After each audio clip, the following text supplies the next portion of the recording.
Welcome to the Curious Show. How are you doing? When we talk about transformations, they're not easy. AI is going to take jobs away. I think it's going to take jobs away if you don't know how to use it. Started as an intern, went to an engineer, senior, and it doesn't end the way it starts. That was the fun part. Oh, hi Kamal. Welcome to the Curious Show. How are you doing? Doing good, Ronak. Thank you for having me. Yeah, so Kamal, thank you. First of all, thank you for taking time out and being here. Really appreciate it. I know the wealth of knowledge that you bring in the HR tech world. It's really going to be helpful to the users, and looking forward to the next hour or so of our conversation. Yeah, so Kamal, before we get started, typically how I do this is I ask the guests to introduce themselves, but I want to do it a little differently this time because while you and I were talking, there's something very interesting that you mentioned, Kamal. You mentioned that you've never been promoted, and yet here you are, the VP of a very large company.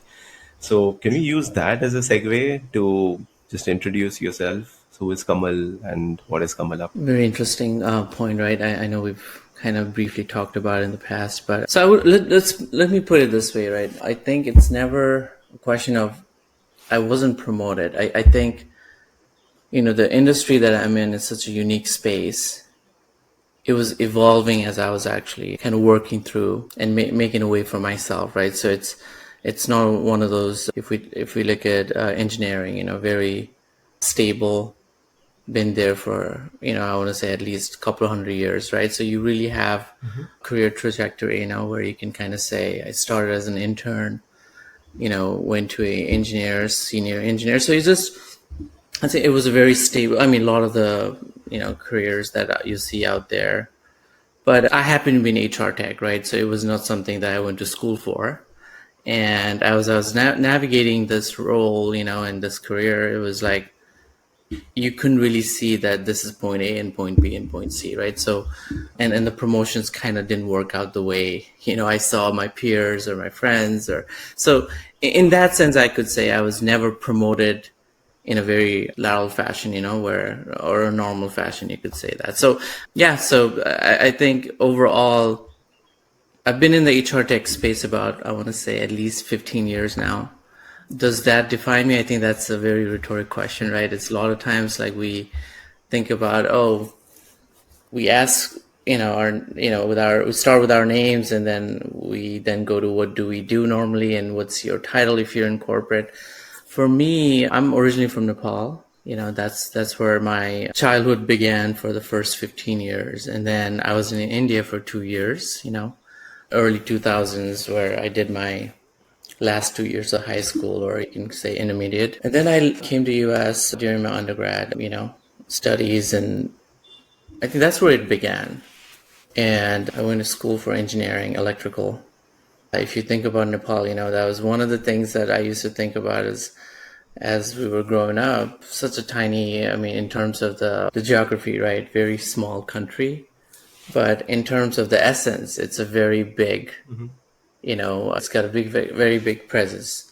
If you think about all the big mountains, the cultural heritage, and one thing that kind of always drove me was like, we used to hear about the abundance of water resources, right? You've got the mountains and the rivers and lakes and everything. And it's like hydropower was such a big thing, early 90s, right? You could just see all these big projects happening. And my parents were in the same line of work, power and everything. So I was like, yeah, I'm going to be a hydropower engineer.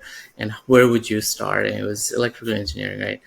That's how it began, right? And it doesn't end the way it starts. That was the fun part. And yeah, I think I've got I graduated in a time where US was facing a big economic crisis, and you didn't really have options to pick. I'm going to do A or B or C, when you're not going to really get a job in your field. And for me, having extra courses in computer science helped a little bit. And I kind of pivoted towards, I want to say, just developer work, in terms of, it was like really never planned. And yeah, that's the path I chose. And it was just, I still had in the back of my mind was that I was going to be an engineer. I was going to work as an engineer, but here I am doing, IT kind of work, and it happened to be in the HR business domain, right? So I was like, okay, let's see it. One project and another project, So I think the first 5 years I spent a lot of time working in different industries, from petroleum to entertainment, and it kind of gave me an idea that, yeah, this is a space I think I like it, in terms of it's really about things people care about. It's like you need a job, right? You need to earn a good pay, and all these things, there are tactical elements to it. Is how often people get paid. Is the pay accurate? What benefits am I getting, right? Health insurance, or 401k, right, for retirement. So how does all of these, how do all of these items work in the back end? And I was able to connect, smaller dots. And I think that first 5 years was just tactical work, but gave me a really good vantage point. And then fast forward 5 years after that was just really architecture, because now I had really seen how it worked. But then as I was kind of going through this, learning process, HR tech industry, HR overall was going through a revamp, right? From, we used to call it on-premise, right? So having a database on site, a data center outside, to a cloud. So it was really a journey, and then, it was evolving, and so was I. So I kind of really got a chance to do both. And the next 5 years, I want to say, worked for a company that really had a global footprint. So now you're really trying to figure out what's the best way to help employees and organizations create this, ecosystem where they could thrive, and a win-win situation for both, right? Where the employees could onboard well, get paid on time, had a career progression, succession planning, all of that, ultimately helping the business really grow faster, better, with the right talent. So HR tech ultimately is that, I want to say, secret formula, right? That looks at the business growth and provides that. And so, yeah, last 15 years have been a blessing, and that's been a rewarding career so far, and I'm looking forward to many more years in this space. So That's great. Thanks. Thanks for sharing, Kamal. I think something that you mentioned here on HR tech, right? So, and I'm just bringing in Indian context, right? HR tech is, I would say, picking up now. The last 5, 6 years have really been the heyday where it's evolved from just a system of records to what you said, right? Like you build succession planning, you build career progressions, ATS, and all of those things on top of it, just to ensure that you get the best out of you. But I just wanted to understand this from your vantage point, like for those listening in, right? Not everybody has the clear line of sight of what HR tech is. Right? Some people think it's just an ATS, some people think it's an HRMS, but that's not it, right? So in your words, like how would you define HR tech, somebody who's a little confused on what HR tech is? it's a very good question. So let me start, I think, with an analogy. It's almost, if you think about any organization, right, the biggest asset, people say it's the idea, but it's actually the organization's employees. Employees are the biggest asset, right? So let's take an example of a car, and let's not go old school, right, from the 60s, 70s, where everything was so mechanical, and it was raw power and everything. Now, if you think about any car, early 2000, there's a computer right in there. It really, from the time you get in the door, the car, right, the way you open it, and then it's really the experience you get as the lights come on, if it's dark, your panels come on, and then it really gives you, everything about the temperature outside, the temperature inside the car, if there's tire pressure. So it's really giving you the fundamentals as now you're in the car, you're going to be driving this car. And at the same time, it's also giving you a very exclusive experience, to say, oh, this is your car, you're part of this journey, right? And that all happens in the background, but who makes it happen?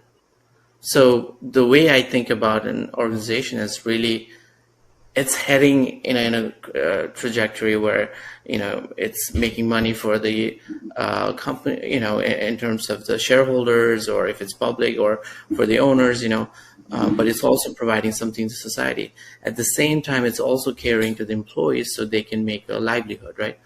If you look at it from an employee perspective, we're providing our time and our brain power, our manpower, everything, and we're getting compensated for that. But there's more to it, We're not just, in the last 20 years, how the workplace has changed. We're also looking at, as, the first step, let's say we join a company, is where am I headed as a career, So is this a really good place? As soon as I start, how do I really show my potential? How do I really know what the pulse of the company is? What's the culture like? And that's very, I want to say, philosophical things, and then things that really might matter. And then there are tactical things like, when do I get paid? What does that breakdown look like? All the things that you need, the critical things, right? So, but putting those two areas together, the technology, the ecosystem to make it happen is HR technology, right? So that's what HR tech is, and we can go beyond. It's much more than that, but from a simple key, it's really, infrastructure for employees to onboard, not just employees, for candidates, just from the start, right? From the start, you start looking for a job, and then all the way to you get paid. And you might be there years, 10, 20, 15, whatever number of years. And how do we make that a seamless experience for the employees as well as for the organization, so that it's a win-win, right? To make that happen, I think HR leverages the technology, which we call HR tech, basically. Understood. But one thing here, so there's two parts to this, right? One, there's the employee side of things, where you mentioned giving them a seamless experience. Does that mean it has to be one product, one tool doing everything, or it can be multiple tools as long as the seamlessness is mentioned on this side? Because there's a lot of confusion there, right? That at least India is going through that. Is it one tool, one HRMS which does the broad spectrum, or do I take multiple tools and plug it in? At the same time, don't mess around with the employee experience, because that has become an important factor nowadays, as it wasn't previously, right? So how do you see that? It really depends, right? It really depends on the business. So if you really have a very niche business where, you've got, let's say, 100 employees, they all do a very similar work, everyone's remote, they're always in front of the desktop, then you've got a very static population, right? Where you could go with a simple tool and make it work for, because you don't have a variety of different audiences and different employee segments. But let's say you're in manufacturing, or you're a huge company where you have a subset that are frontline workers, let's use a automotive company, people who are on the production line. The way they work is fundamentally different from a corporate blue collar person, right? Who logs in, who's an exempt, when I say exempt, means they get a flat salary versus, someone who logs in and logs out, or clocks in, every minute counts. So if you have different variety of, business cases, where then most likely, right, you will have variation in the tools as well. Now, the other way I'll answer this is from a HR tech vendor standpoint. There isn't one vendor that is good in every single thing, from applicant tracking system to performance management system to payroll to benefits, So you have to pick and choose which one is the most critical for you, because you can't pick everything. I mean, we would want it to be an ideal experience, but so I think it really depends on how you want to kind of really architect that. So it most likely, you'll have a mix for sure, but it doesn't matter. The way I see it is because what's more important for you, So this is all happening in the back end. As long as you have a seamless, when I say seamless, means the employee is able to do all the things with few touches.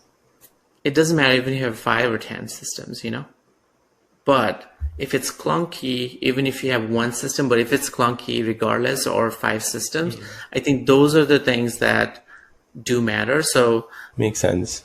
Makes sense.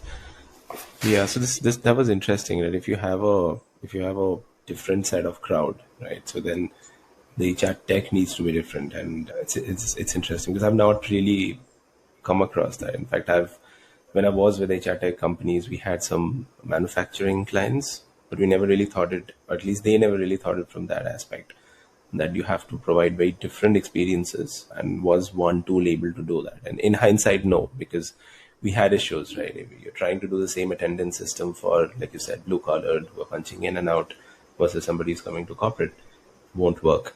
Cool. So, Kamal, something interesting that I remember you mentioning to me. You said that we are in the best time for HR technology to thrive currently, right? I found that very interesting. Do you care to explain why you believe so?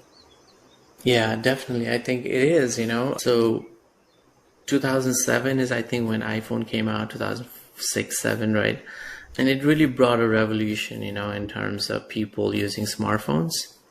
And we've never had, you know, a population, especially I want to say, right, in a lot of the metro cities, or, you know, in countries in general, where people are so used to the latest technology, you know. So 20 years ago, if we had said, oh, you know, here's one posting of a job, come in, fill out a paper application, or just do one application and everything else we'll just handle it through paper and you'll get a check, it was acceptable, right? People still, you would take that check to the bank, sign it, deposit it, you know. That whole thing has changed. You know, we talk about fintech and now we're talking about HR tech. Is the literacy in digital world has really exponentially increased, you know, and there's no business that can say, oh, we're not very digital these days. You'll still have to take a paper check, wait for it in the FedEx or wait for it in the mail, right? Those things, I'm sure there are probably one subset of retired, or, you know, a population that really feel like, no, we do want to have a paper check, right? But all in all, they want everything in terms of their, you know, in front of their fingertips, right? So there's that one challenge. And I think that in terms of the business processes, we want things to be faster, you know? So in terms of when you hire somebody from a recruiting standpoint, we look at how long it takes to fill a particular job. So we're getting metrics around that, you know, and we also look at how long does it take to onboard them and how soon can that person start investing their time. So everything you look at from a productivity, from an employee experience, user experience, right, all has technology written all over it. So that's one of the key reasons when I think about HR and HR tech having its moment, is that, you know, we can't say no to technology anymore. We have to say, what's the best in class you got? Let's bring that in. And to your earlier question, is it one or is it multiple, right? So I think those are the things that I couldn't say that like 15 years ago, you know, 10 years ago, but HR tech is having its moment right now, and in a big way, right? In a big way, when I say that, the other metrics I'm going to give you is not just from a technology or, you know, or a vendor standpoint. As if you can measure something, that means it has ramifications, it has potential to make or break the system. You can measure it in dollars. You can do the ROI, right? HR is not just one function where you could say, oh, there's no ROI. It's always, you know, it's not a revenue generating function. That narrative is slowly changing, you know, and you can only make that impact when you can measure things, and you can measure things with philosophy. Yes, you can change the direction, and that philosophy is going to be, I would say, validated with data, and that data is enabled by technology, you know, and that's where HR tech comes in. So I think that's a fair point, isn't it? Like it's because now you have tech, you're able to measure things, and it's another paradigm shift, at least in India, how it's become like post COVID, so 2021. it was all about hiring, right? We just needed to sort of hire. People were going crazy. I'm sure that was also happening in US. Versus now, it's not so much hiring; it's more retention, right? It's more let's ensure that the people we've hired come in, stay with us, do their best, right? And all of this is backed by metric. You're right, and only an HR tech system can give you those metrics. So when you do a learning program, right, what's the uptick in, let's say, productivity after the learning program, or uptick in your retention rates? That's an interesting point. I didn't really think of it that way. I think so. Since Kamal, you're talking of, rather, we were talking of the future. We're talking of technology in AI. Sorry, in HR. I have to bring up AI and see where are you on it, because it's like that shift, that's happening, a very accelerated shift that's happening today. AI is all over. I know it's become like a buzzword or a dirty word now, where you're just looking at AI for the sake of AI. But where do you see AI plugging into our world of HR tech? Is it going to happen anytime soon, or it's far out? No, I think it's got a decent momentum. I've been to a fair number of HR tech conferences and HR conferences, right? And anything that's a buzzword, right? People want to talk about it. They want to know exactly how it's going to impact this domain of HR. And my take is it's here, no doubt. Is our HR practitioners going to use it right away? Probably not. But are they thinking about it? Is that the biggest question out there? Yes, it is. So let me kind of just share some numbers with you, right? So any company, if you look at, I mean, I can give you, US as a good example, is the standard metrics out there is one HR person for 100 employees. So if you think about, how sustainable is that? Where you got one person supporting 100 people, right? And if it was just get people through the door, get them paid, and then your job's done, then maybe. But we're not talking about that. We're talking about HR is really not the paradigm shift in just the technology side. During pandemic and post-pandemic, HR has really taken a bigger role, right? In terms of, impacting the organization in a very positive way, training managers, upskilling employees, and succession planning, all these different things as business growth. Where should we hire? Where should we cut back? How should we retain them? And all this responsibility in terms of just one function where you have one person supporting 100 people, right? So in any business, you have to have leverage, and I shared, right? For HR, the secret leverage is technology. And the technology that we've been using for the last 15, 20, 30 years it's really like, I want to say, it's just traditional cars, where you put gas in it and then it'll use the snow when the meter goes down that, okay, all right, I'm running out of gas or petrol, right? And then I got to fill up, and the newer cars, Teslas, right? It'll tell you exactly how many miles, where do you have to charge yourself, all that, right? So Tesla is the AI. Let's just use that example, but HR is not that black and white space, You've got a lot of compliance things, you got privacy, you got ethical issues, right? So where can we use AI is the first question. And so, for HR, the biggest thing I see us using AI towards is really shared services, I say that, and learning and development, and maybe in some parts of recruiting too, right? But we have to be very careful. So let me give you an example in terms of when I say shared services like HR service center, so a lot of companies, employees, when they have questions, they want to call HR, they want to email them, and they have to wait hours, days, or weeks. If those are repetitive questions, if they're not so sensitive, doesn't require human interaction, then that's where AI can come in, right? But if you're going to use videos and have AI do all the interviewing, then we're not there yet, right? That means you got to be, really careful about, is it thinking about the biases, right? Is it thinking about, all of the compliance issues? So there are companies like Eightfold AI, or a few others who made that leap. but they're also in the evolution, So I think it really depends on if you're in an organization where you've got the basics already figured out, meaning your entire, onboarding cycle all the way to offboarding, how long it takes, what does that experience look like. You've got all the basics down, and people get paid on time with less issues each time, right?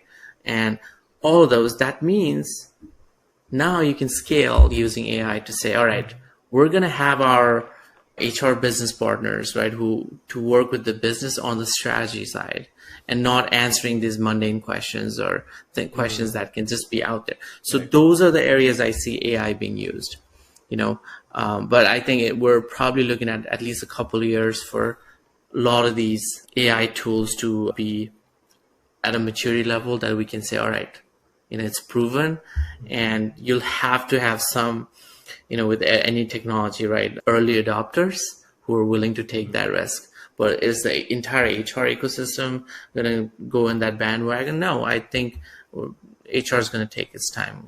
It's a very well thought space in terms of, mindfulness and what not to do. And so jumping into any latest, buzzwordy technology is the quickest is not what I think the wise thing to do. And HR is definitely wiser in that case.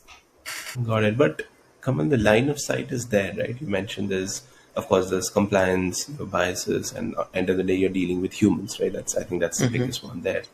Let's say those gets ironed out, and the pace at which Google, OpenAI are working, I'm sure like 2 years seems like a lifetime probably to them. They operate in 3-6 months. Let's say in a couple of years, all of this get ironed out. Then we're going to see quite a bit, right? We're going to see quite a bit of AI coming in, right? What I'm scared of is the right way to do it is what you mentioned, right? It helps you, it augments you, right? You get out from the mundane task and you spend your time doing more tactical, more brain related and emotion related activities. What I'm scared of is it just leads to what everyone does, human replacement. Right? They say we don't need this role anymore. We don't need 5 people. We need 2 people to do it. I'm a little scared of that, and the chances of that happening are quite high. At least I see it because I'm seeing this news, right? All these layoffs that's happening. People are just saying that hey, AI will do it, right? I'm sure probably on a deeper level it's not true. They're using it as news, but what's your take on this, right? Where do you see at least our function going, let's say 2 years down the line when this technology matures? No, I think it's a very valid point, right? But I won't say fear is always valid, I think fear is sometimes rational, right? It's just telling you that there's something out there. Should you be concerned, right? It's really a good way to think. If you think about AI, right, in manufacturing and others, we've had automation for quite some time, Yeah. Cars are manufactured largely with machines, but people have evolved and they've used the technology to really, I want to say, use these machines, right, to produce cars, So it's really been I think, a culmination of humans learning the technology. And, if you think about early 90s, we used to see typewriters, and then came, new things like pagers and phones and laptops from desktops, right? So, and we've really evolved using these technologies, and so I want to kind of really separate the fear, especially when it comes to layoffs and things like that. Just in my opinion, as before COVID and during COVID, we had really a huge surge in hiring, overall, right? And a lot of companies, and I would say it's one area that made a mistake, but I think collectively, I think the projection was high in terms of we need X number of talent, right, to get to that growth phase. And not everything happened as it planned, but AI was not even in question at that time, right? So we were thinking about, so if you look at that scenario, there was overhiring and then that resulted in layoff. The reason for that was gaps in really looking at internal talent, working with finance, HR, and business together to say, should we really hire in that pace? What can we do? Can we just, I think there were probably areas where it could have been better, right? So what I'm trying to get to is that layoffs did happen without AI. So now people are thinking about, oh, companies are laying off left and right. Now AI comes in, it's going to happen more, right? But the reality is that I think this is a new technology, you know? No one in the organization, except for a few people, will know to the extent about this technology, and everybody else need to know this kind of AI to work with it. And before we even get there to say, oh, we need to reduce our hiring, we need to reduce our talent, right? So I don't think it's rational in terms of AI is going to take jobs away. I think it's going to take jobs away if you don't know how to use it, right? So maybe the hiring will change to say, we're going to find an entry level position who knows how to use AI. And now, before I had to train that person to say, oh, I need you to do a PowerPoint, I say presentation, right? That's the old days. But now it's going to be like the you're going to use AI to do it, but you're going to focus on the business learning more, So now that quality of hire changed. So we're going to be much more efficient, right? I think if we look at that side of things, there's so much for both sides, for the organization and for the employees, So I see it in a good way. Yeah. Yeah. No, me too. And I have to say something. When you mentioned our hiring, we're going to focus on whether you know AI or not. In fact, a very recent hire that I did, first question that I asked her, and this was mostly junior level, who's responsible for making a lot of presentations, a lot of content, engagement. The first thing I asked her, do you know how to use ChatGPT, and just help me make a post right now, right? Because again, I mean, of course, she can sit and write it. She can sort of spend 1.5 hours making a post, right? Or you can spend 5 minutes and use that other 1 hour that you saved in doing other work.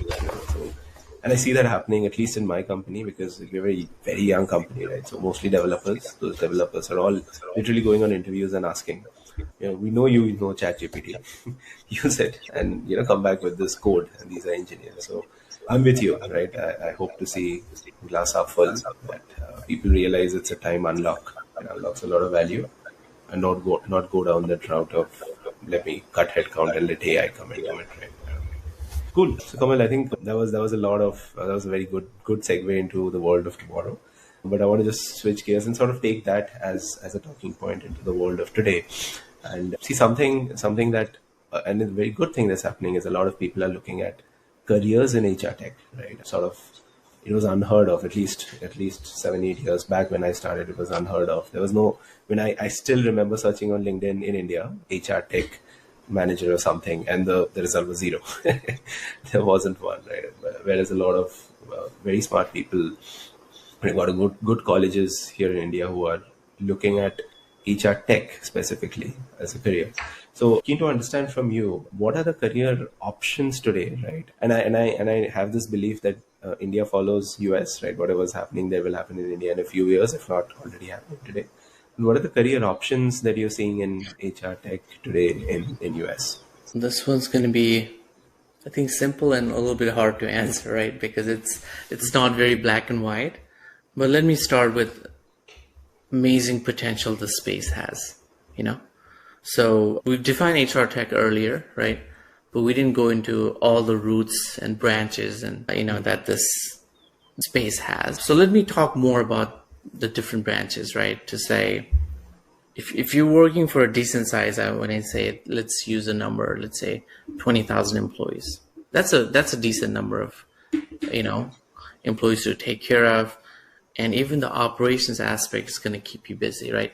So in this space, you think about HR where you have the recruiting. So you want to hire people. You have to post a job on what kind of job, or talent you need. And there's a tool, we call it applicant tracking system, as they apply to that job. So within HR tech, you could be just focused on applicant tracking systems and how to hire them, how to pull them, and how to onboard them, right? So there's that domain.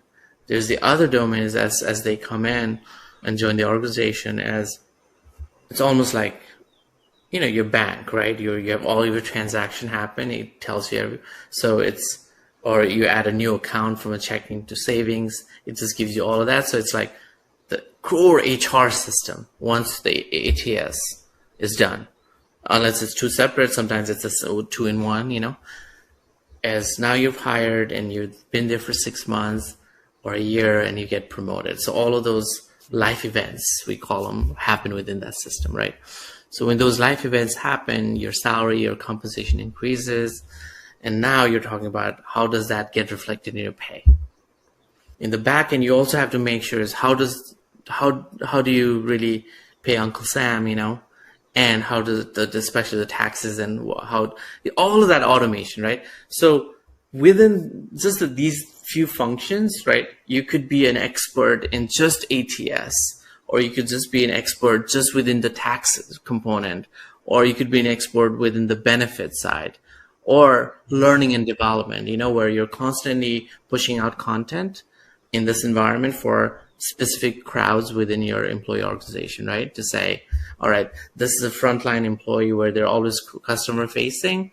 We're going to send them like a mini training on how to approach customers. What are the few things they can offer as, if you're in sales or whatever that is, right? So many different areas. The back end is HR technology, but then you could say, oh yeah, I'm really a learning and development consultant focused in HR tech, and that's my forte. And so it's almost like any medicine field, right?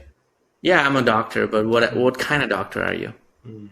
Internal medicine or orthopedics, or pediatrics. So I think within the HR tech you've got the span. But let's just say you did all that. And your next question is, I think I can do this in my sleep, right? It's really get the number of candidates, create a workflow, and once they go through interview and hiring step and all of that. The next level is you could even go into the analytics space. Now people say, oh, people analytics or HR analytics as a separate domain, but it's all in the same umbrella in my mind, right?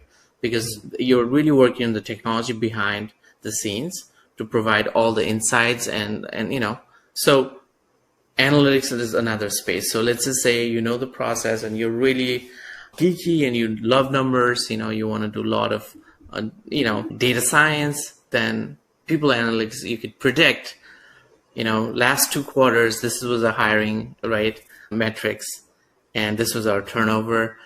Next 2 quarters is next whatever, right? You could say you could predict based on that data. So I've just given you 4 different career paths within HR tech space. The other angle to look at it is you could be on the organization like client side. When I think about that, is you're not the catering vendor, right? You're not a big, you're not creating the product, but you're helping the organization use the product in the best possible way and create custom workflows or processes and support that using that technology. The other way you could do it is work for the vendors, the HR tech vendors like Oracle or SAP or Workday or Darwin Box in India, right? That's, I think, one of the thriving ones. So now you're helping create the next gen of products that maybe infuses AI into it. Lena AI is one that I met in HR Tech conference, right? So they're doing fun things in terms of, bringing AI and, all the things we talked about earlier, So it's limitless the way I see it, But let's just say you've done all of it. You spend a year in this area, you spend a year in people analytics, and you're like, yeah, this is all well and good, What's next for me? Big question in my mind, right? That's what I had years ago is like, I've done this is redundant. Like, what's next, And AI was definitely coming into picture, but it was like something very important was there more than AI. And it was transformation, right? We talk about digital transformation, but HR is going through its own transformation, through our processes, the way we think, the way we help our organization, the way we use technology. So in HR tech space, you could be a transformation expert and bring in the best of the tools out there and say, all right, I'm going to help the organization in this transformation journey using these tools, right? So if you know it, so now you're one more career. So I can like, I'm not creating, right now, but I'm just like, I can throw more and more at you, right? So there's so many options. And, when I said there's never been such an amazing time in HR, this is the very reason. You get to really create one more path. Interesting. Thanks for sharing. That was very clear for anybody who's listening in. And you're right. The only caveat I would think to that is you have to be a very large company. But then again, when you're in a small organization, you're sort of compressing all of this. Right? All of that still exists, but it's probably a couple of people. Yeah. And then if you're in a smaller, organization, you'll probably run that marathon faster, because you get to touch all of these. The bigger the company you are in, you're probably going to be more siloed, focused in one area because the volume is so high. So there's enough work for you to spend just within one, wearing just one hat in terms of, I'm just going to focus on L&D or just people metrics, so things like that. So yeah, I mean, this gets me pumped up, right? Because, like you said, 8 years ago, you were kind of hearing that name, and here we are, we're thinking about new vendors, we were thinking about AI, and companies are starting to realize this hrtech or HRIS or HRIT, different words. That was like you had one IT person doing that job, you had one HR person doing that, right? Yeah. And they've realized it's like, wow, this is really important for us. This is really a career. This is really a function within HR, within the organization. So what better time to get in? Absolutely. And since you mentioned, Kamal, there's one problem that exists, right, in HR, at least I'm saying from my context that I've seen. Not so much a problem, but a hurdle is, see, we get it, right? People from the function, people who are, let's say, HR tech enthusiasts, or even people who are a little forward thinking in our people world, we get that when we adopt a technology, right, it's a leverage, right? It's going to be ROI positive. But let's say your stakeholder, and by that I mean, let's say your manager, or it can be the CEO or CFO, whoever is holding the purses, they don't get it that easily, right? So it's always that sort of battle that you have to fight, try to explain that to them, that hey, it's okay for you to give me this amount, and this technology that I bring in is only going to sort of be ROI positive. In your experience, I don't know whether you face that. If you have, how would you advise someone going about it? Because as you know, right, unfortunately, like, the people budget is always on the lower side, right? There's so and so research and all of that, and then people comes. So you have to sort of prove yourself that hey, this technology makes sense. How have you gone about that, or have you even seen this problem? No, it's a very real problem, right, for this space, and I was so passionate when I was talking about different areas you could go in, but nothing's bed of roses, right? You have to really acknowledge that this is an area where, when we talk about transformations, they're not easy. So you can't go ask for $1 million and say, there's really new shiny product out there. It has some AI features too, So it's always like, I think you got to prove on what are you bringing to the table. So I think let me just answer it a slightly different way, as for people who are trying to get into the space or in this space, right? As we live in a society where we want to be seen. We want to really feel like, we're contributing something. And in that, the instant gratification is like, oh, wow, you did a great job. I see you, and this is how you help the organization. If you have that kind of mentality, and I'm not saying it's wrong mentality, right? Then this is not the space. Because to your point, you got to prove exactly what you're bringing to the table. And this is not a sales job where you say, I sold 10 products and here's my margin, here's my revenue, and that's why I need X dollars. And then next time you go and you say, there's a new shiny tool that can help bring this 3 times more revenue, then it's a very clear cut case. In this space, in HR space, it'll take years, at least 1 to 2 years, for you to really execute a project. Let's just say, you bought a new HR vendor, tech, like solution in terms of, let's just use applicant tracking, right? Sure. And end of the day, did the business benefit, right? So it's really your recruiting team. Are they able to hire quality candidates and go through a seamless system and process, right? That results in better quality of candidates in less time, and it gives you all the metrics you want, and it also captures lots of talent out there who you might not hire right away, but you have a library of those profiles, right? So you think of LinkedIn as a way. So you take a year to prove that. And you say, look at the results. Look at our quality of candidates. Then you can say, now we're going to make it happen on the learn L&D system, right? Or we're going to make it happen in talent and performance. Then you've really, created a good case for yourself, and you can ask for that. So I think it comes with that. So you do need support from your peers, right? Especially in the HR space, but it's always give some before you ask for more, right? So I think that is a given. The other thing I will also say is this is the job that you'll be doing to enable HR practitioners. So you're going to be in the backstage. You're not going to be the actor, You're going to be the ones really creating the set, right? Putting the lights on. The ones who are executing will execute well. If they execute well, then you can ask for a better sound device or a better lighting systems, and you can create a better experience, right? But this role is behind the scenes. I think that end of the day, if the business is doing well, then HR gets the credibility. If HR is doing well, then you got to ask for more. You get to ask for more, right? For a better product. So, yeah, and so if you go to a smaller company, you'll learn faster, but you might not get the best. But I think that the best tools, right, the most expensive ones, but I think you can prove faster. In the bigger companies, it probably takes a little longer, but then you get the bigger product and shiny products, right? So there's pros and cons to both. That's a fair point. Like if you want the limelight, this isn't for you right now, in a very obscure way. But I'll say something very controversial. The ones at the back end are the ones who are the most indispensable. Like, you need them. You can't function without them, right? And I'll give a bad example of a previous company who was going through a restructuring.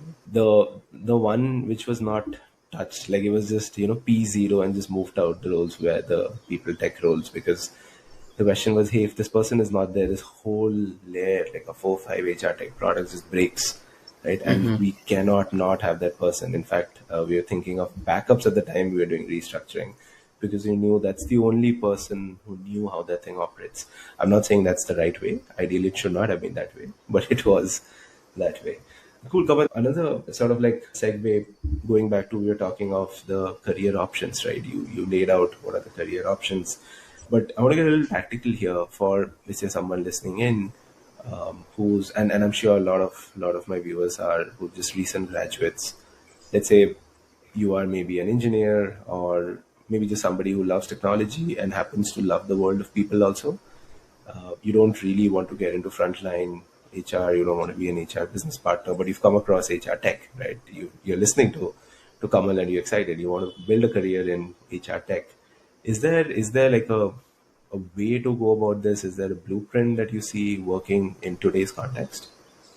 This is a hard one for sure, Anand, but it's a really important one, right? So let me answer this in a very different way, right? It's for one of the struggles that we have, you mentioned, is usually people are, especially who do these kind of back-end work, right, are indispensable, but that's usually not recognized, and why does that happen, Ranak? That's the question, right? A good director knows exactly why they need the right lighting person, the right sound designer, and all the different, back-end folks, right, who make the magic happen. So, but at the same time, I think it's people have to meet halfway. So there aren't enough HR tech, I want to say, ambassadors out there. You happen to be one. You decided to, start a podcast, right? But, you could just say, I got too much time and I'm just killing time here, but that's not the case. You're really kind of explaining how does the HR tech world look like. So number one is you got to know more about it, right? So if you're spending a lot of time on social media, but you still have this urge of, I don't think I'm going to go into like, normal fields like engineering or medicine, right? But I know that I'm good at, the few things we mentioned, talking to people, or maybe, I want to work in the HR space. So you have to learn more, number one, right? And how do you learn more? I think is, podcasts like these, right? And there are programs in a lot of universities. I don't think it has matured yet, right? Is in terms of, HR administration or things like that. That's just, that's one more avenue to look at, right? The third one I would say is that a lot of the entrepreneurs, they talk about, they go into extreme, right? If they don't like something, they try to fix it and they create a product out of it. I don't think you have to be in that wild, wild west, But if you think that, this is a recruiting process, so it's sometimes a natural spark to say, I wonder how they do this, So I would probably ask you, I wonder how you use this podcast tool. So it's this curiosity, right, to say, I think I could probably make it a little bit better, So there are a few avenues to start. In all of these three options, I don't think I gave anybody a very clear to say, here's go to XYZ location or go to this website and you'll hear more, right? I could give you like something like SHRM, which is Society of Human Resources Management. Mm-hmm. It's a very known forum across the world, right? That not just doesn't talk about HR. It talks about the technology that HR uses. It talks about the different areas. You could also go to Gartner, right? That's a really well, known research firm that looks at HR in other areas. So there are a few different avenues, and I'm not promoting myself, but I always try to put content and things like that because I didn't have that, I want to say option or knowledge base when I was kind of in this career. So I'm trying to be one of those two to say, all right, here's what HR tech career looks like, or HR operations career, because I've touched both space. So I think that's where I would start. If you also want to go into internship positions and things like a traditional route, right? Always great to ask, like when you think about every company. So this is one beautiful thing that came to my mind, right? Is HR and finance is another one. Is you can be agnostic to any company. They need you, right? So you can't go to if you go to, let's just say a restaurant, or let's say Zomato or, like a few other companies, they're not going to say, I need an electrical engineer, unless they have a manufacturing plant. But every single one of them is going to say, yeah, we have an HR department. That means you need an HR tech person, If you have a finance, you need account. So it's such a beautiful thing to be agnostic to the business, right? Now you have to know the business. That's a different story. The business acumen, exactly how the business works. Then you can tailor this product to work for that business, So that's one avenue I would say is that if you're looking for jobs, right, is don't just go for what's, all the common things. Ask that question. Hey, I really know about technology. And I know you're in HR. Tell me more about what technologies you use. Are you looking for any kind of help? And if you can do an internship there, right, that's a great way to start and reach out to people like us, right? And we'll guide you. I mean, there's no this is something we're passionate about, right? So I think these are a few things I would say. Yeah. I think the same thing applies also from the these HR tech companies. Right. Exactly. When I was at an HRA company, we were not looking at any pre-skill sets, right? Just seeing whether you're passionate about technology, whether you understand the role of people. And in fact, entry-level positions, that's not needed. So I think that's also another one I would add, that you can go work at an HR tech company, right? Where you literally learn the ropes of HR and then you transition. And also the good thing is there aren't that many experts, at least in India, right? So the pool is very small. It's good to be good in a small pond, right? Because there are only so many who really know this. Also, sorry, were you saying something? No, I was going to say, absolutely. That's a great point you made about the vendor side, which I didn't even delve. Yeah. And when you talk about AI earlier, and it's growing so fast, they need much more like very talented people, right? who probably know about stats, people or just data scientists, right? If you think about companies like Culturam, Glint, a few others, they do a lot of surveys. But once that data comes in, you do need like the scientists, So it's really like, you can go in so many areas, the vendor side, the consulting side, or the corporate side, right? All of these, but just focus on HR. So I think you made a really great point as well. Yeah. So there's just one thing, and this is a personal question from me to you, which I've struggled with, is what's happening today is a lot of senior folks, right, who've been in, let's say, the HR space for 5, 6, 7, 8 years. They know the space. They've worked in various functions.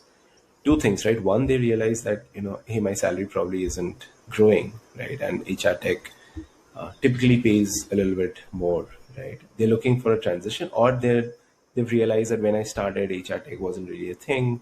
Today it is, right? It's respected, and I would more transition to it. For me, that's been tricky. Hiring, I haven't. Particularly, I've been more keen on hiring youngsters, right, who want to come into this field. But many have come to me and asked that I'm 7, 8 years into this field. I'm a director of the company now on a transition to HR tech. Is there even an option for me to do that? And how do I do that? Have you come across this problem? If yes, what advice would you have to these people? So just to get this right, people who've done a different kind of job and they're transitioning to HR tech, is that the question, Rana? No, people who are in HR for 7, 8 years, who've been pure HR, let's say somebody in L&D, somebody in performance, somebody in hiring, they've been in core HR, but now they Got want to it. transition Got to it. HR Okay. tech. So they've been on the business, more of the HR business side, right? Yeah, yeah. And they want to come to the HR tech, and the goal is to really elevate the compensation and their, I think seniority too, right? In terms of titles and things like that. Yeah. I think this goes to the fundamental piece that we started out this call with, right? Is the promotion piece, right?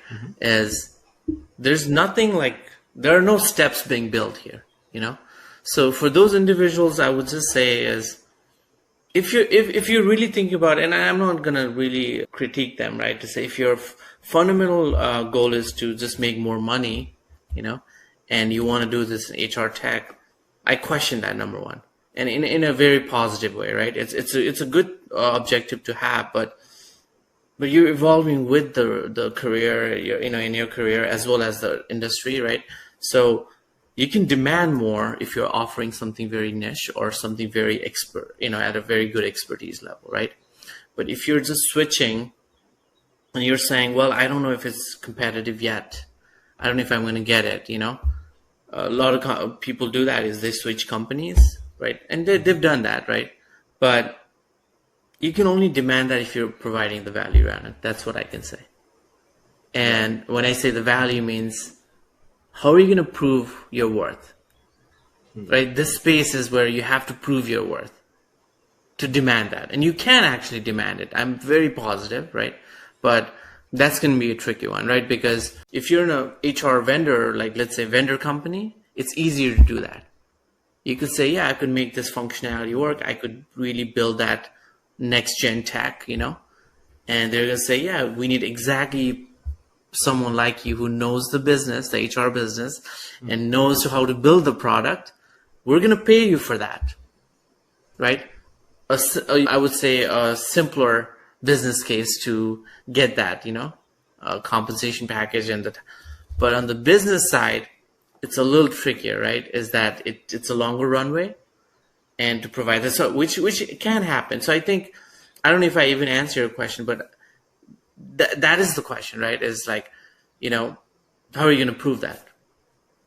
Right. I think some sort of track record helps, right? So the point that you just made, right? If you spoke of an HR tech vendor, right, who has business and tech expertise and who can solve a problem, and that happened for me because I was working in tech and HR, right? And in fact, the company I joined was my client, right? So when the need came that, hey, I need somebody to run HR tech for me, it wasn't even an interview. It was a very obvious transition that I was available, I was interested, right? And I knew business, I knew tech.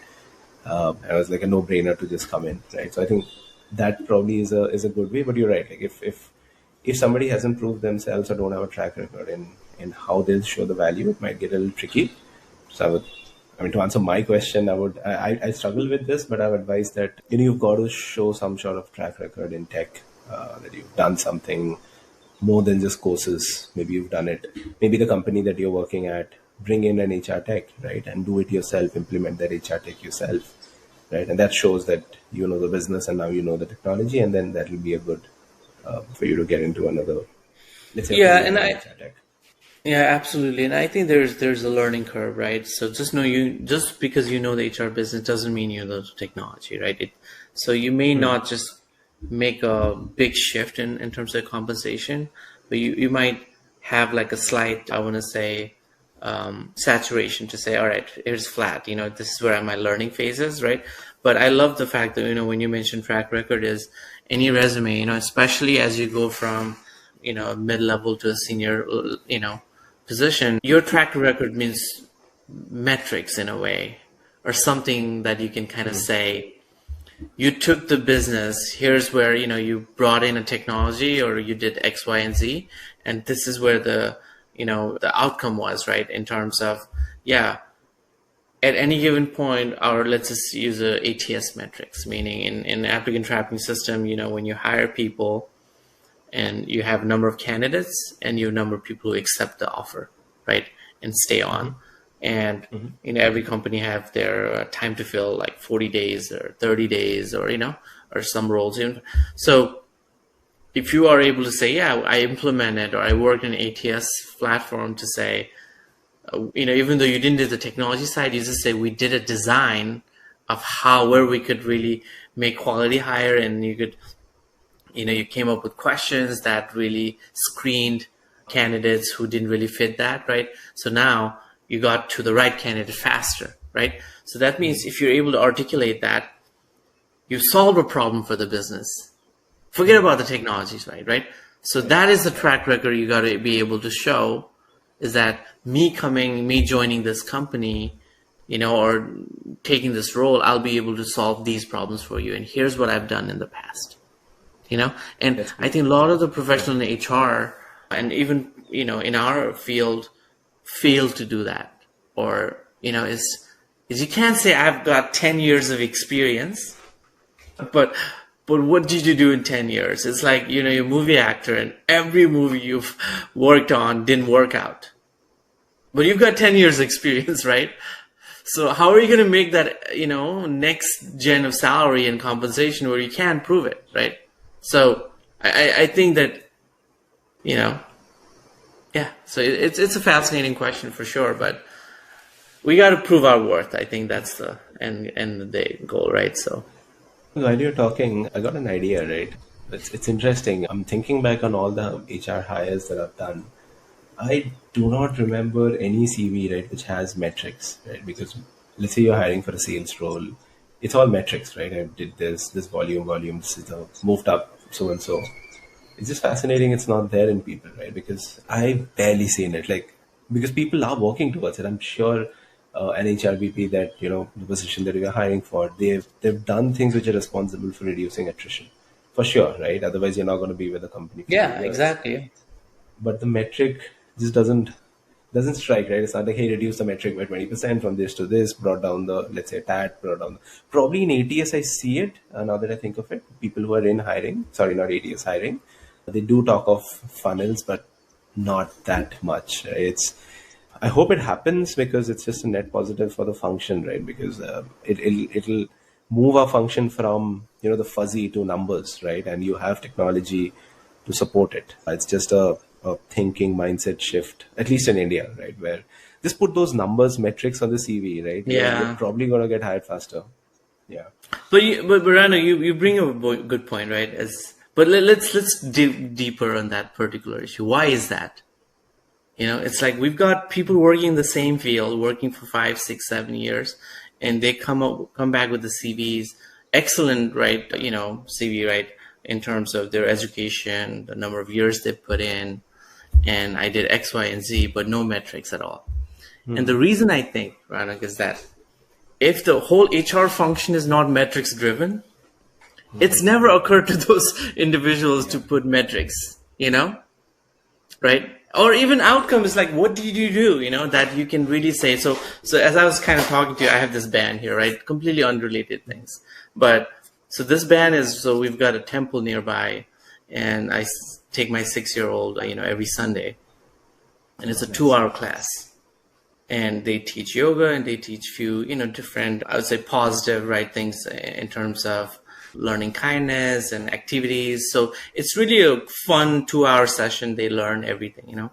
And today they had like a play that I went to, and this was one of the pass that you had to pay and everything. But like, if you were to ask me, like, okay, you spend a year every Sunday, 2 hours, if I came to you with the resume and I would say, yeah, I've spent, 6 or 1 year learning and while, doing X, Y, and Z, and you would say, great, that sounds good, but what was the outcome?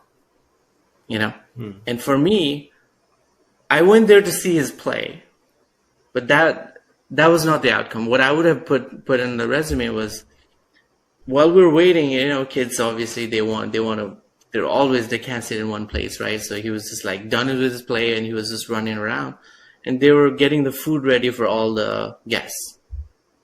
So he went in, no one asked him, and he went in to volunteer. He's like, I want to put the gloves and I want to help put the plates and, things like that, right? So I could say, spending, 1 year, the outcome was he learned how to self-volunteer without anyone telling him anything to do, right? So that means it's something I can measure, And so I think a lot of times, to your point, right, is what did you spend time in? It doesn't matter even if you have 10 years or 2 years. If you can produce the metrics, the same individuals who are the L&D and who wants to go to HR tech and wants to make that X number of salary, they can get that salary without those number of years, even if it's 2 years, 3 years. Outcomes, right? Exactly. Outcomes, yeah. It's fascinating. I think we've already been spoken for almost an hour and a half, and we can. But I'll take a segue to something I wanted to bring up, because I read this. I think I read this from one of your posts where we were talking. Kamal, you mentioned that, I love this line, that's why I bring it up, is that organizations run by CFOs and CEOs are struggling today, and those run by CHROs are not, right? And then you went on to say that the HR makes the world a better place. How, right? What do you mean by that, and how is this happening? I might get some flack for it, but I'm not trying to bash the CFOs or CEOs here, right? It's the perspective, number one. What I'm trying to say is that just to raise a kid, it takes a village. Just in order to run an organization, you need the good CEO, you need a good CFO, you need a good CHRO, right? They all need to come together. We all got through pandemic, and the ones that survived, obviously the business played a key part, but HR played such a big role. And we all know that HR took a front seat after that, right? To say, oh, we know we need you. We now realize we need you because you're so critical, switching from office to remote, just like that, tracking COVID vaccinations, right? Dealing with mental health issues. HR proved to be the unsung heroes, in COVID, right? So that's why I'm telling that, yes, CEOs and CFOs struggle too, right? But it's the perspective that HR brings is so important. And I'm going to use a family example, so when you bring a child or when you have a new family member in the home, from the time they realize what good food tastes like, what good attitude and, manners and how you're treated tastes like, right? They know these things. They want to stay in that home. They want to grow up. Correct. And they want to contribute to that, and organizations are no different from a home, right? Is, where we're bringing young interns, we're bringing first entry-level folks or seasoned professionals, and they're making a conscious decision to say, I'm going to dedicate time, which is the most precious thing in all of our lives, right? And I'm going to give it to you. For X dollars for sure, but I'm going to give all of this to you. It's an organization's topmost responsibility and priority to ensure that they feel like this is the place where they want to consciously spend time at, right? And that gives them the peace of mind to really have a, I won't say balance, but a good experience where they go back to their personal lives with family, without family, right? And they feel good about that. This particular place that I'm involved with puts me at peace, where I can do all the other things and makes my life as a whole, you know? And that's one of the fundamental reason is, I love HR because I'll share a slight story. When I was going to college in the States, I won't say I was the brightest student. I got through, the classes and, got average grades and everything. But there was an opportunity where I got to be a president of our student association for a year and a half. And it was not politics. We didn't have election, so it wasn't all that. It was more about who wanted to volunteer more and who really wanted to be out there. And, and no one's really fighting for that position, right? So someone just said, okay. And I was like, okay, yeah, it's a good position, thing to do. And, I was already involved in different activities. So we would have cultural things. We would have fundraisers while you're not just doing your schooling, right? And one of the fundamental thing I learned during that tenure was bringing people together, building connection between students and, faculty and different, community folks, right? And for me, that was such a wholesome experience, and that taught me more than what I learned through the classes, And when I think about the CHROs, chief people officers, right?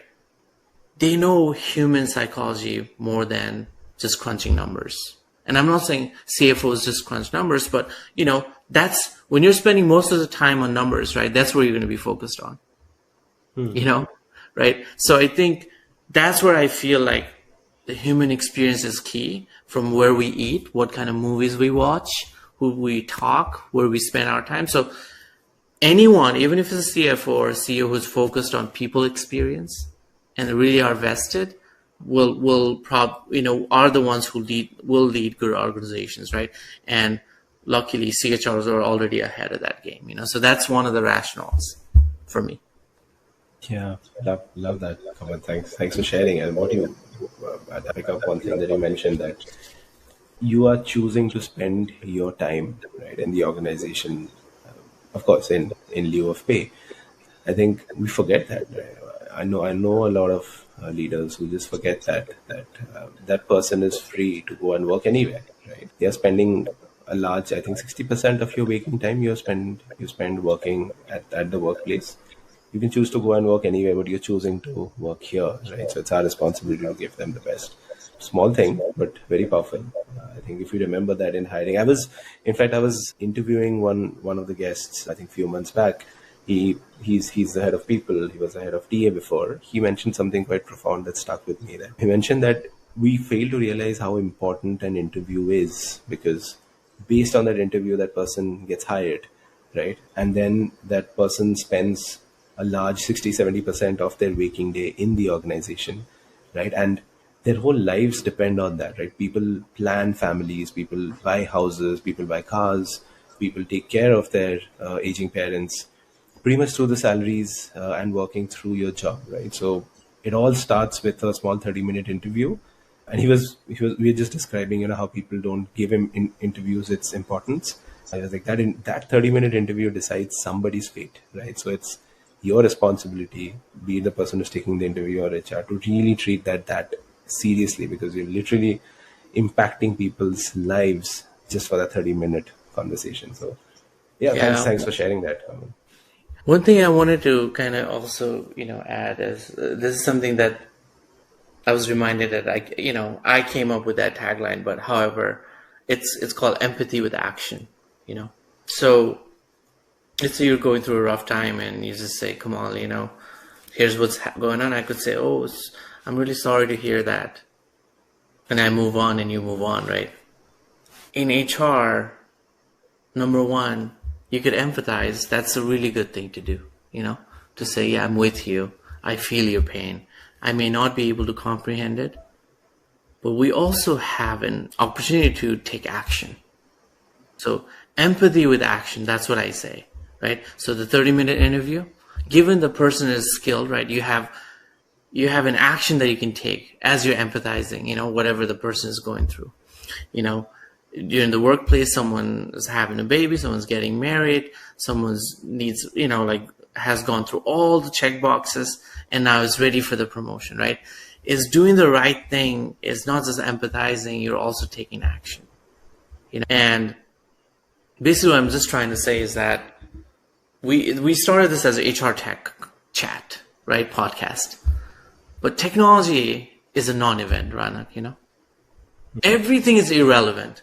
What you and I talk is irrelevant. That's the reality of things. What's relevant is it making a difference for that particular individual? Is there an action that's coming out of it, right? So anything that we do from a technology perspective is an enabler to help get that person a job, to help that organization move forward. So we talk about the EBITDA numbers, earnings before, all the taxes and stuff, right? And depreciation and all of that. So, but did it make an impact? Does it really have an outcome, right? So I think that's what matters, So I think that a lot of people fail to realize, and this is where I see vendors doing that too, is that they've got a really good product, amazing product that you've never seen, even in, HR tech space or any other space. And they feel like this idea is going to blow people's mind. And it doesn't happen. Because is it enabling the actual audience? Is it helping the organization?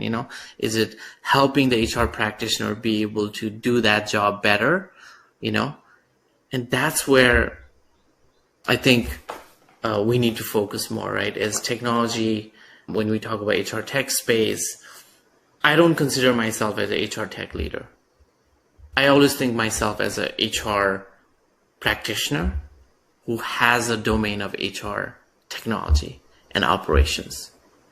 Because if I can't really create value for the employees that I work for, what's the point of me, talking about technology all day long, right? So I think that's just a thought that I had, in terms of what are we solving for? It doesn't just apply to that candidate who's trying to move from, to an HR tech leader. It applies to everything that we do as one function, one HR function. So I think this got lost in the conversation with something when we were talking. You had mentioned that to the point of that HR tech being an enabler, but the best HR tech is something that's on the background and you don't even see. And that example, right, where an iPhone, right, the unlock of an iPhone is your face. Right? It's not the technology; it's literally your Exactly. face. That's the greatest of tech is something that I think your face, right? If the technology is just working on the background. Right, so put technology at the background, I guess, but that's just a leverage, right? Ultimately, it is people problems that you're solving, not tech. In fact, a lot of these vendors, like you're saying, at least I've seen vendors get it wrong, is because the demos start with tech. This is the product. This is the product. This is the product. Not this. What is your problem? And I'll help you solve that, right? The product is just a leverage that will help you solve versus the other way around. Here's my product, here's my product, here's my product, right? So those demos, for me, I switch off, right? When it's just coming product versus somebody who starts with, tell me your problems, right? And we'll come back to you with solutions. The tech is just helping. Right? Forget about the tech. Yeah, I feel like the intent is right, even for these vendors. Like they've built something new and they want to, make sure that people use it. But I just think that there's lack of listening, basically, or maybe they haven't had those opportunities to really be in the other side of the aisle, right? To say, oh, these are actual issues. I don't think it's going to solve it. So either they don't have opportunities with, people like us or others who are experienced and know the problem that needs to be solved. So I think if we can solve that, I hope that, it probably cuts their time, right, to really get to the right audience faster and solve problems. So it's I love it, like the way you mentioned about iPhone is even this podcast, right? We don't really acknowledge, but it's a tool that's enabled us to have this conversation, and for companies especially, or candidates, employees, if they can do their work seamlessly, get paid on time, and HR can focus on more important things to say, where are we headed? Do we need to open an office in India or in the US, right? What, like, be part of that bigger strategy, then you're doing something much more important. Even like an example I think about is like, let's say, your water company. If the water gets shut down, you call them, they'll come right over. So you're still paying them when you need them, right? But the ones who are really ahead of the game is, that's the basic operations is there. But we're going to actually develop product that gives you water uses. Where's your high times, that helps you save water, which is good for the environment. That also helps you save your money, so that you're not using it. If there's a leak, it tells you, right? Those are the quality of things that, any company, any business area can focus on. I think those are the areas in HR tech is we focus on predicting our workforce, predicting what skills this organization needs, and so I think it's the outcome and also the quality, right? I think that's where we need to focus as a group. And I think also more and more people working in HR, right, who've got experience in HR should go and build HR tech, because something that you said, right, and it's true. You've not been on the other side. If you actually see a lot of the HR tech products are not built by people who are from HR, right? They are engineers or someone who coming from the outside and they try to build from ground up. Quick example, a very good school friend of mine, he's in the States, works for I won't out him, one of the large FANG companies, literally was responsible for building one of the biggest products that we all use. He's looking to build in HR, right, in HR tech. In fact, I should introduce both of you. He'll help learning from you. He was thinking of building things, and I was like, dude, why are you building this? This is not something you should be doing. He's like, no, I think from an outside it seems like it's the right use case. I was like, no, that's not what you should build. Focus on. So I was just trying to help him out, right? So you're right, like people ideally from this function, or if not, I'm sure he's thankful that I had that 2-hour conversation with him, where I sort of, and I'm no expert, right? But I just gave him some light of the day, right? And if he talks to you, he'll probably get even more better information, right? So ultimately, these are brilliant people, right? But solving the wrong problems because just they don't know, right? And you can't expect them to know nuances that we know. Yeah. Absolutely. Cool, Kamal. I think coming towards the closing sides of the podcast, but I have to get your opinion on this. This is again coming from my personal curiosity, right, and my belief that whatever happens in US will happen in India sometime. So the best we can do is learn ahead of its time, right? I'm curious on what are and I'm saying HR tech because that's the conversation you're having. What are the past challenges that you've seen in US, right, that you've struggled with, you've overcome, right, so that we can learn from these. I think we've kind of talked briefly around just the career aspect of things, right? But one thing I will highlight is HR is not one area where organizations are very keen on spending right away. Yeah. Every organization will want, they are for spending on finance systems because you want to make sure your revenue and your P&L looks right,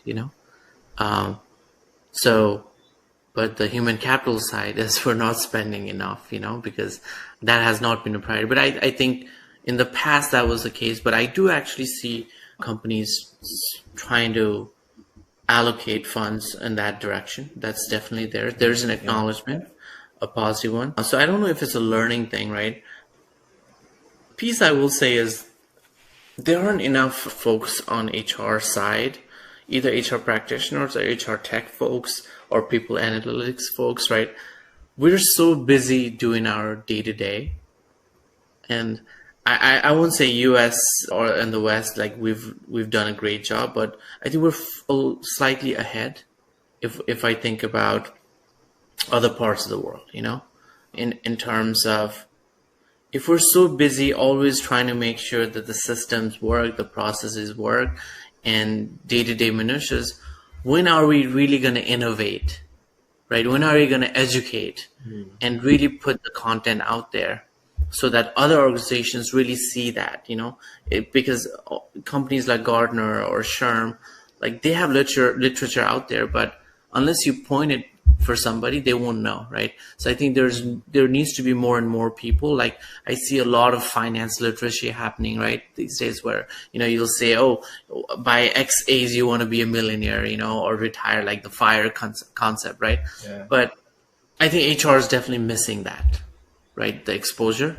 The good news is a lot of the, I want to say, HR tech vendors, especially like big vendors like Oracle, and they spend a lot of money in R&D, and that's a good lesson for I want to say, in India or other countries, right? To say there's a reason people are spending that much money on a product, right? And that will have a good outcome, and in terms of not just hiring people or paying people, right? But, we talk about skills-based work. So it's not like, we're going to completely go 180 to say, oh, I need Ronak's X, Y, and Z skills, just his hosting skills. And then I'm going to get another person's, and I'm going to bring all these skills, and then I'm going to create an entity, right, where I'm just paying Ronak 20% and 20%. It doesn't work that way. But when I'm thinking about skill-based, is like upskilling, right? To say Ronak's a really good podcaster, but actually he could just go out in the world and do in-person interviews, and then he could do really a documentary, right? So now we have to upskill him, right? So those are the areas where a lot of vendors and organizations are thinking of, is that we don't have to go externally each time we need somebody. The talent is right in front of us, right? And I think that, the term neuroplasticity, right? I'm sure a lot of people have heard of it, but it's like we put ourselves in a box. I put myself in a box saying, my dream is to become an electrical engineer, and I became one on a paper, but I can't fix anything, right? I never worked a day in my life as an engineer. I did build things during my thesis, days, but I didn't do anything like a proper job, and all these times, right, I had this regret, for the first few years. I would say it's like, man, I'm probably going to go back to engineering one day, and do what I went to school for. But I found something I loved, along the way. And my neuroplasticity exercise unknowingly was, oh, wow, I'm actually okay. I'm not great. I'm still learning, but I think I can do better, and I can help others, and I can help organizations. And this is where I need to upskill myself, right? So I went through that feeling, but I think that organizations, if they can do the same, to say, I can upskill my employees, and I don't have to pay 2 times, 3 times more for advertising and marketing and, through the interview process, right? That means I'm creating a culture of growth, and to do that, I need a good technology that is vested in creating these kind of products, right? And that's where I think the HR Tech conferences and, Unleash and few others, right? There's so many things happening. So I hope that in India too, that's there. And it also creates an ecosystem where I think the other question that you were asking earlier is that how do these people get into HR Tech? When you have a big expo and you have so much buzz around these things, then people are interested, and they're going to go to colleges and say, hey, we need people for X, Y, and Z. Happens to be HR tech space, right? So it's like a very domino effect of positivity, and so that's one area that I definitely see as an improvement. Last but not the least, I will say is that HR tech practitioners need to do a better job. And I'm not saying they're doing a bad job at all. I think they do so much. They are the unsung heroes in HR as well, but better jobs as communicators, to really be present, be visible, out there within the organization and outside, to say, this is how we're making an impact. This is where the ROI is happening. Talk about metrics, right? So I haven't seen a whole lot of, maybe I'm still oblivious to the Indian diaspora, in terms of HR tech space being a very new thing. But if you said like 8 years, 9 years, right, we should be seeing more on it, you know. We should be seeing more people who kind of say, yeah, this is a product we're building. You know, Darwin Box is a great example, but you know, when I think about a billion, you know, people in population, right, and so much skilled workforce, so much need for technology, then we should see more and more of that, right? You know, so I think those are areas that definitely I would love to see more of, you know. Thanks for sharing that, Kamal. Yeah, you're right. The good thing is, I would say, I won't, maybe too early, but some. So these events that you spoke of, right? They've been going around for years, but some funding have come to these companies, right? So these events are becoming bigger and bigger. What is happening in India is a lot of community building is happening, which is always good to see. Community sort of get people together, right? Maybe they'll get outsiders in, right? And there's a lot of knowledge sharing that happens. That's just started. But yeah, long way to go, because I know these communities are coming in, but what's the value? What's happening out of these communities is still missing. It's more largely that people are just coming in, talking, having a good time, and going, right? Versus actually learning and networking that much. But something better than nothing, right? In fact, I plan to Exactly. have like one of the guys who's leading this. I'll have him on the podcast next. He can talk about this. That was largely missing. There was no concept of communities. It started in Bangalore. Now I've seen it in other cities of India too. So hopefully, let's see. But you're right. People side, while you were talking, I was thinking it's largely not there. There are some on LinkedIn, some really good people in India who are talking, Exactly. Yeah. but just on LinkedIn, I wish, like, again, my podcast was just, I mean, it's fun for me. It's such conversations, you know, we don't get out of this, but I'm sure everybody would enjoy conversations such as this. And I don't want to be the only guy doing it. I hope there are other people who see and just say, like, hey, let me just, all you're doing is recording and putting the voice out there. And somebody some will probably see this and it'll be an aha unlock. I think that's all. I think that's pretty much it, right? What both of us want to get out of this. Yeah, absolutely. And you know, I've seen like some good ones, right? Especially in I want to say the Middle East and Singapore, and like hrtech is one company that I think that, you know, so there are like networks that are being built. I will share one event that actually I saw in, you know, an Indian vendor, especially hrtech vendor, come to a hrtech conference in US. And I was so excited. Right? I was like, wow, you know, this is great, right? No, it wasn't Darwin Bix, it was a different company. And I'm like, you know, I see the products are being built, but they're still not finding the market, you know? So it's like the US is the first step. And then if you can get credibility, then you can get it elsewhere, right? So I think that the momentum is a little bit slower, but we're slowly, you know, we're definitely getting there. And more education or more, you know, information around this through LinkedIn or maybe other platforms, you know, I think will help.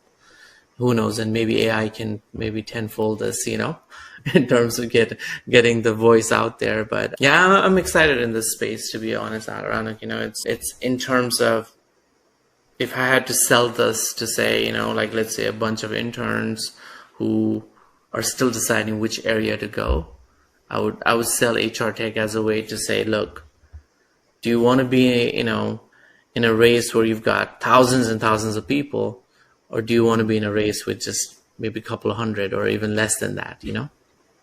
And you'll definitely have at least a few picking that up, right? And if we can get those kind of bright minds and just get into the door, and the beauty is that you don't have to be the smartest and brightest, you just have to know the business, you know? That's reality. And having AI will help you actually get the brain, and you just have to know the, you know, the strategy and, you know, just how you can get the best, right? So it's, those days are gone where, I'm not saying, you know, being smart is a negative. It's always a plus, right? But the notion of every, you know, hour, especially, you know, the past 20, 30 years, is you got to be the brightest student, right? We know has not been entirely true, right? You can be an average student and you can do fairly well, you know, and you don't have to be a physician. You don't have to be an engineer. You can still do a bachelor's in economics, or, you know, or just arts and things. And, you know, if you, let's say, go to hrtech vendor space where you can really build the best user experience in terms of graphics and the, you know, then you've made it, right? You've explored, you've really used your, you know, skills in a different way. and all the things that you didn't do in your past is okay, you know. It's I think that's the beauty of, I think, the space is where you get to, what's the term, reclaim yourself, you know. And within the space too, you can grow, and you say, oh, you know what, I did, you know, recruiting space and I didn't quite like it, I'm going to go into learning and development, right? So you can still venture within those areas. Or I'm just going to say, I'm just a numbers guy and I'm going to do analytics work within HR space, and I'm going to predict what's going to happen. And as I predict, and you're probably going to fail a few times, and there'll be a time after a few years you'll say, oh yeah, I was within, you know, this range where my prediction did come true, you know, and you really created. So I think that just like the technology in this space, that's the beauty, you know, where you can combine the personal experience of life and really make a career, you know, that's rewarding. That was lovely, Kamal. This was like a masterclass, and we started with HR tech and moved on to, of course, HR. Like, it is HR.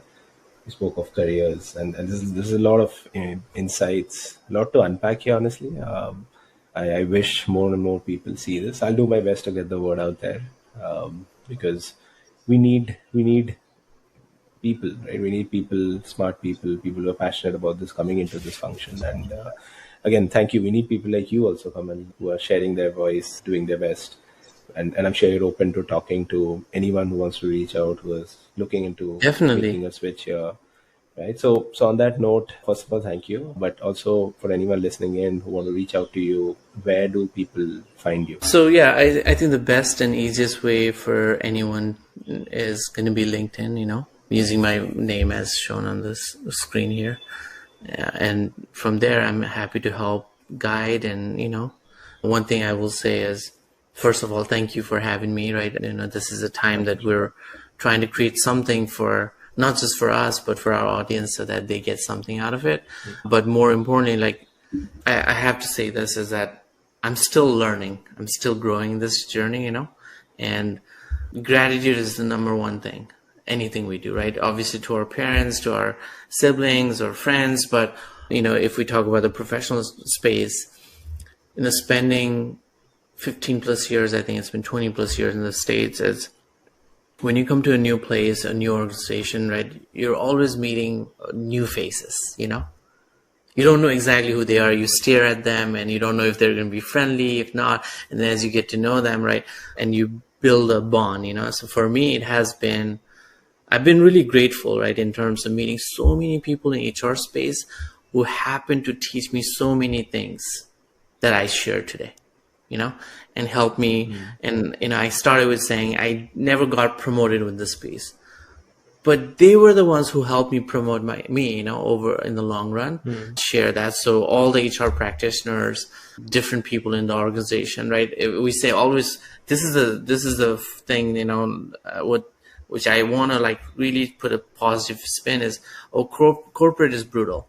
Yeah, it is. It is. You know, if you think about stock market and all that, but within corporate it is the same people like you and I, you know, helping each other, right? So for me, I think all these years, I've been blessed to have people around me who've elevated me, you know, and I hope that, you know, that I'm giving the credit to all of those folks, and not just saying, oh, I made it. You never make it on your own. You know, that's the reality, right? Maybe once you're dead, that's how you make it on your own. But everything else is, you know, it's definitely people's help around, and I'm happy to really share anything in terms of career guidance or knowledge sharing for HR, you know, anyone who's creating good products. So I think I teach my, you know, or my son even tells me sharing is caring, right? So it's like, let's share the knowledge. That's what I can say, Rana. Thank you, Kamal. This is lovely. And yeah, so anyone who needs a help, career advice, stuck, you want to transition, or you're building tech, and I'm for sure going to connect my friend to you. Just reach out to Kamal. I'm also there to help. But then when you're talking HR tech, I think you know quite a bit more. So again, thank you, Kamal, for coming onto the podcast, sharing. This was easily the longest episode I've ever recorded. I don't, Yeah. I don't. Don't even know the logistics of how to upload this. I'll figure it out. Yeah, I But don't this know. was I awesome. wasn't planning on this long, Ranak, but I appreciate you doing this. I mean, this is extra time, and I get to just say, "Oh, I'm done," but you get the hard part of editing and doing all of that. But I just thank you for doing this. This is very important. Like, we are the ambassadors in our space on how we carry it. So thank you very much. Thank you, Kamal. All right. Thank you. All right, take care, Ranak. Bye. Bye bye.